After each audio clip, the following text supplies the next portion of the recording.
ஆனா ஆரம்ப காலத்துல இஸ்லாமியர்களை இழிவாக பேசுறீங்க, தவறாக சித்தரிச்சீங்க. அதான் சமூக மத்தியில ரொம்ப உங்களுக்கு ஒரு அவப்பேர் வந்தது. இப்போது நெருக்கம் காட்டுறீங்களா இஸ்லாமியர் மத்தியில? இது 2026 தேர்தலுக்காக யோகா ஒதுக்கிறீங்களா? இல்ல, நான் எப்பவுமே தவறா பேசுறது சித்தரிச்சது இல்லையே.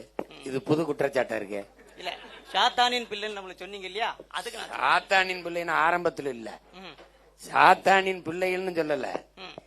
இறை மக்களாக இருக்க வேண்டிய நீங்கள் இந்த கிறிஸ்தவ இஸ்லாமிய மக்கள் சாத்தானின் பிள்ளைகளா மாறிக்கொண்டிருக்கீங்களேன்னு பேசினேன். 2 ஆண்டுக்கு முன்னாடி தான் பேசினேன், ஆரம்பத்துல இல்ல. நான் உங்ககிட்ட ஒரு கேள்வி கேட்கிறேன், நீங்க என்ன கேள்வி கேட்டீங்க, நான் விளங்கிக்கிட்டேன். சாத்தானின் செயல்கள் எதுன்னு குர்ஆன் சொல்லுது. தீய செயல்கள் செய்தா அது எதுன்னு சொல்லுங்க. தீய செயல்கள் செய்ய ஐயோ, மது அருந்தாலே சாத்தானின். மொத்தமா திமுக சொல்ற மாதிரி நல்லாட்சின்னு சொல்லக்கூடாது, என்ன ஆட்சின்னு சொல்லணும்.